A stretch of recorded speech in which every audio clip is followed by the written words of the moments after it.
Dans FileMaker, qui permet de stocker beaucoup de données, on pose souvent la question de savoir quelle est la capacité. La capacité, elle est presque illimitée, puisque la capacité, c'est davantage celle de la taille de votre disque dur. Dans FileMaker, on a la possibilité d'utiliser des sources de données externes. Donc, quand vous allez dans le menu Fichier, Gérer, vous avez ici des sources de données externes. Ces sources de données externes sont de deux types. C'est soit des bases FileMaker, soit des bases ODBC. Alors, si vous choisissez une base ODBC, voilà, à ce moment-là, il faut que vous vous authentifiez, donc nom d'utilisateur, mot de passe, et que vous définissiez où se trouve cette base de données-là. Et ça fonctionne très bien, vous allez récupérer toutes les données que vous voulez.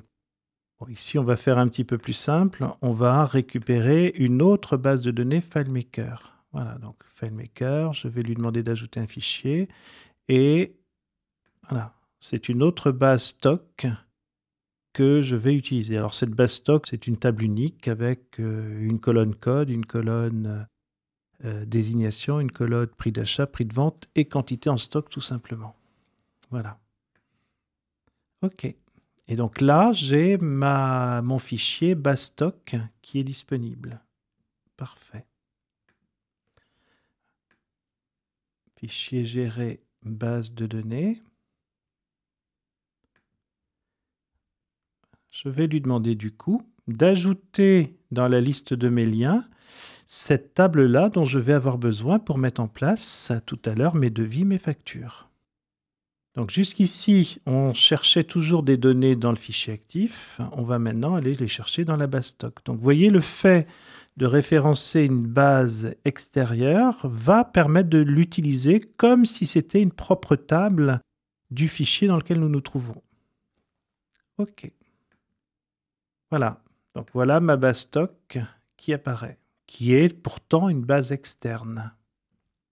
Alors, on va voir que du coup, le fait de modifier les données dans la base externe entraîne une modification à ce niveau-là. Voilà, donc ça, c'est ma base stock que je vais utiliser pour mes devis. Je vais vous la montrer, elle est toute simple. Voilà, donc on va l'ouvrir.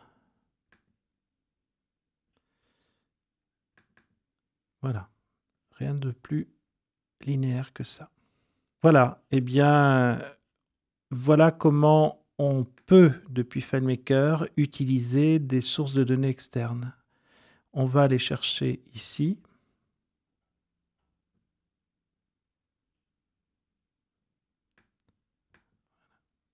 Voilà, donc elle est là.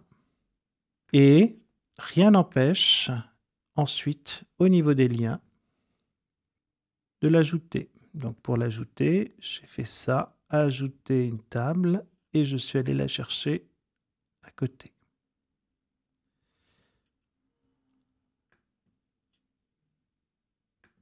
On va maintenant mettre en place un système de devis, donc qui va s'appuyer sur mes clients bien sûr, mais qui va aussi s'appuyer sur cette source de données externe. Et à partir des deux, on verra comment mettre en place les liens et comment l'utiliser.